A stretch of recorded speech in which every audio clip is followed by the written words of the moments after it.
नमस्कार साथियों, कैसे हैं आप लोग। आई होप आप लोग अच्छे होंगे और अपनी पढ़ाई कर रहे होंगे। हमारे चैनल पे आपका बहुत बहुत स्वागत है।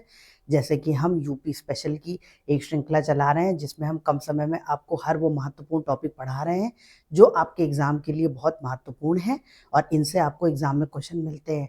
होता यह है कि टॉपिक हमारा तैयार होता है पर जो महत्वपूर्ण फैक्ट होते हैं वो हम बार बार रिवाइज नहीं करते हैं, तो वो हमारे एग्जाम में गलत हो जाते हैं। तो यहाँ से आपको हर वो महत्वपूर्ण फैक्ट रिवाइज करना है जो आपके एग्जाम के लिए महत्वपूर्ण है। तो आप इन क्लासेस को कई बार देखें और हर फैक्ट को तैयार करें। देखिए, आज हम बात करेंगे उत्तर प्रदेश में कृषि की नीतियां क्या क्या रही, विकास कैसे हुआ और आधुनिकीकरण कैसे हुआ। तो अगर आप 1952 से चलेंगे 2025 तक तो आपको पता चलेगा कि कैसे कृषि का विस्तार हुआ। तो सबसे पहले हम 1 जुलाई 1952 में देखते हैं कि प्रदेश में जमींदारी उन्मूलन कानून लागू कर दिया गया। तो जमींदारी प्रथा के बारे में आपने पढ़ा होगा मॉडर्न हिस्ट्री के टॉपिक में, जिसमें जो जमींदार हुआ करते थे उनके पास बहुत सारी जमीन होती थी और जो कृषक थे वो भूमिहर किसान बन के रह गए थे। तो इसको हमने उन्मूलन इसीलिए किया गया, उन्मूलन इसीलिए किया गया कि जमींदारों से जमीनों को, जो इनके पास जमीन सबकी इन्होंने हड़प ली है, उसको लेकर फिर गरीब किसानों को जमीन दी जाए। फिर आगे बढ़ते हैं, चकबंदी योजना का प्रारंभ किया गया 1954 में, 1954 में। अगर आप 1960 में बात करेंगे तो अधिकतम जोत सीमा आरोपण अधिनियम, सीलिंग कानून लगा दिया गया कि अधिकतम जोत सीमा कितनी होगी। तो ये आप ध्यान दीजिएगा। अब आप देखेंगे कि तहसील में संपूर्ण समाधान दिवस मई 2012 से मनाया जा रहा है, प्रत्येक माह के प्रथम और तृतीय मंगलवार को। तो ये आप ध्यान रखिएगा कि उसके बाद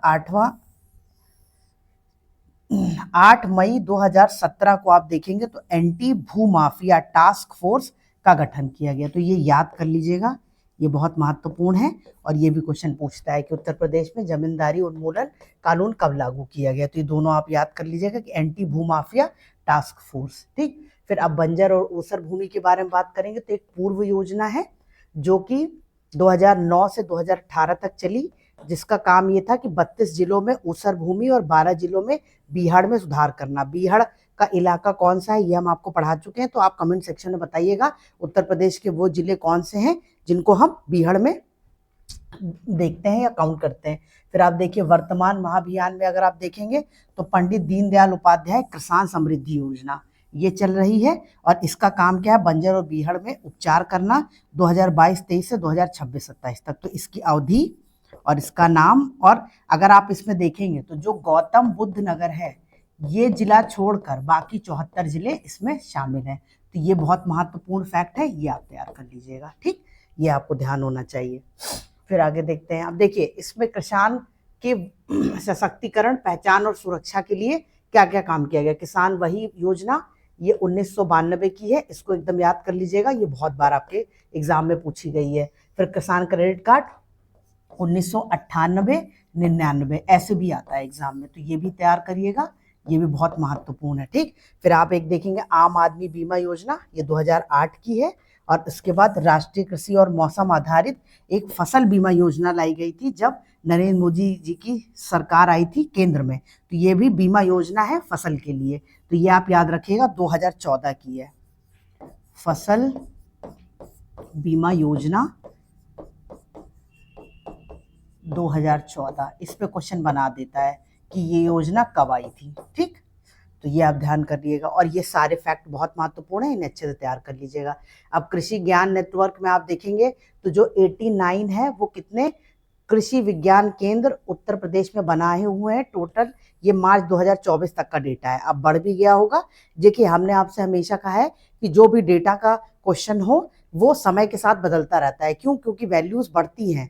तो ये चीज आपको ध्यान रखनी है कि ये 2024 तक का डेटा है, 2026 चल रहा है, हो सकता है इसमें वैल्यू बदल गई हो। अगर पूरे भारत में अगर आप बात करेंगे तो कितने केंद्र से 731, ये आपको पता होना चाहिए। फिर किसान मित्र योजना, ये क्वेश्चन भी एग्जाम में आता है, 2001 की है किसान मित्र योजना, तो ये आपको ध्यान देना है। किसान पाठशाला योजना ये 2017 में आई, इसको भी तैयार करना है।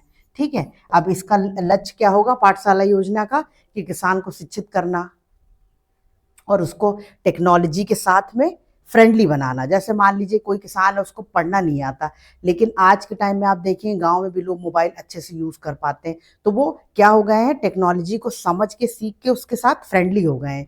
तो वैसे ही किसानों के साथ भी करने की कोशिश की जा रही है।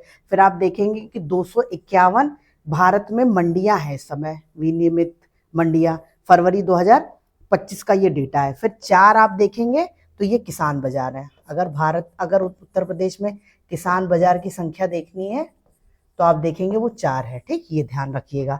फिर अगर राज्य कृषि उत्पादन मंडी परिषद कब बनाया गया था, ये बनाया गया था 1973 में। ये भी याद कर लीजिएगा, क्वेश्चन एग्जाम में आता है डायरेक्ट, कौन से ईयर में राज्य कृषि उत्पादन मंडी परिषद बनाया गया, ये क्वेश्चन पूछ लेता है। फिर आप देखिए, अगर आप बात करेंगे तो उत्तर प्रदेश खाद्य प्रसंस्करण उद्योग नीति 2023 में आई है, जो कि अनुमोदित भी हो चुकी है।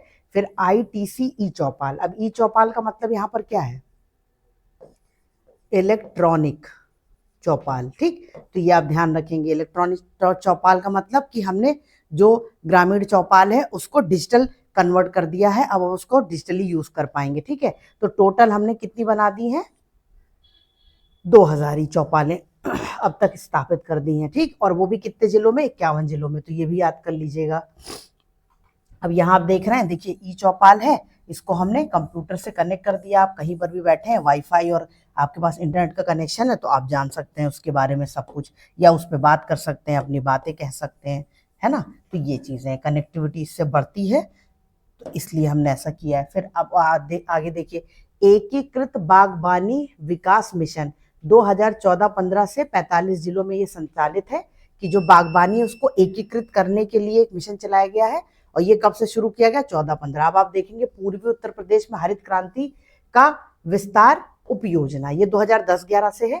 अगर आप बात करें तो आपको ये बताना है, हरित क्रांति के जनक ये कौन थे, इनका नाम आप कमेंट सेक्शन में बताइएगा। और अगर आप उत्तर प्रदेश को देखते हैं तो उत्तर प्रदेश का जो पश्चिमी भाग है, वेस्ट वाला एरिया, यहाँ पर लाभ हुआ था हरित क्रांति से। हरित क्रांति कब आई थी, 1960 के आसपास, ठीक है। तो इसमें हमें फायदा हुआ था वेस्टर्न यूपी को, तो जो वेस्टर्न यूपी का एरिया, वहाँ फायदा हुआ था।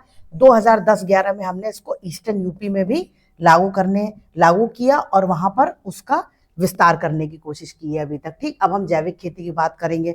जैसे कि हमने हरित क्रांति की बात की, तो हरित क्रांति में खाद्यान्न उत्पादन तो बहुत हो गया, जिससे हम लोग फूड सरप्लस में आ गए, लेकिन उससे निगेटिव इम्पैक्ट क्या पड़ा कि हमने बहुत ज़्यादा फर्टिलाइजर यूज कर लिए, बहुत ज़्यादा पेस्टिसाइड यूज हो गए। तो इन सब की वजह से जो भूमि की उर्वरता थी वो कम हो गई, जो जल में प्रदूषण था वो बढ़ गया।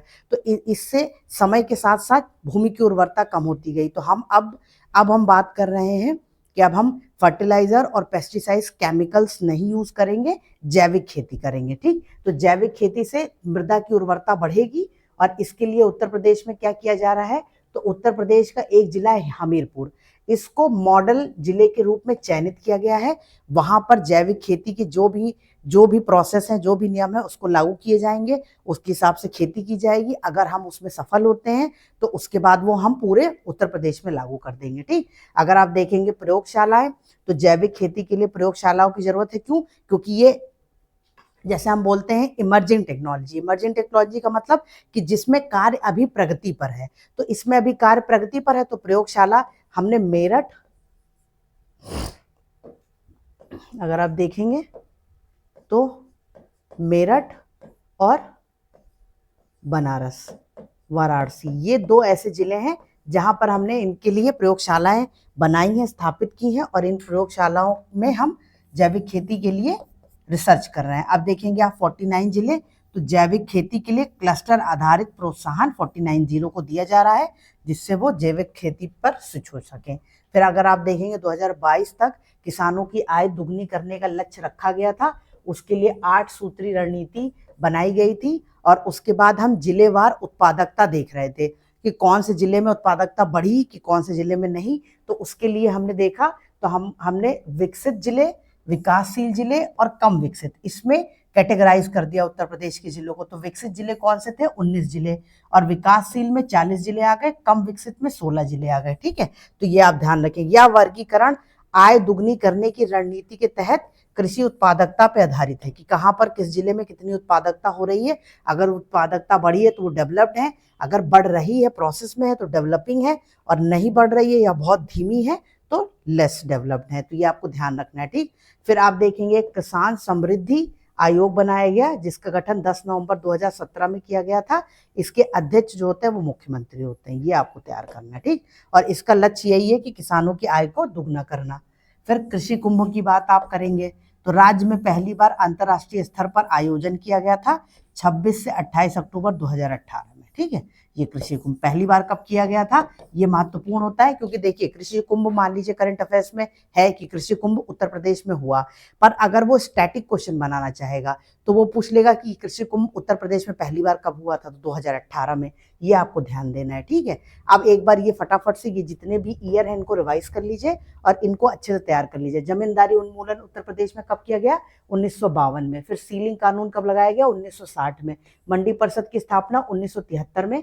किसान बही जो है वो 1992 में। किसान क्रेडिट कार्ड जो है वो 1998 में। किसान मित्र योजना 2001 की है। फसल बीमा योजना 2014 की है। एंटी भूमाफिया किसान पाठशाला 2000, देखिए एंटी भूमाफिया और किसान पाठशाला ये दोनों अलग अलग चीजें हैं, पर दोनों ही 2017 में हुई थी, इसलिए आप इसको याद कर लीजिए एक साथ। फिर खाद्य प्रसंस्करण नीति 2023 में आई, ये एकदम लेटेस्ट है, ठीक। और ये पहला, तो ये हमने कृषि का विकास देख लिया, उत्तर प्रदेश में कृषि का विकास कैसे कैसे हुआ, ये आज का टॉपिक था। इसमें कंप्लीट हुआ आज का टॉपिक, और आप इसमें वो सारे फैक्ट कवर कर लिए गए हैं जो महत्वपूर्ण है। तो आप इनको कई बार रिवाइज करें, और ऐसी ही क्लासेस देखने के लिए हमारे चैनल को लाइक करें, सब्सक्राइब करें, ताकि हम और भी ऐसे ही वीडियो आपके लिए ला सकें। थैंक यू, मिलते हैं अगली क्लास में, तब तक के लिए पढ़ते रहिए।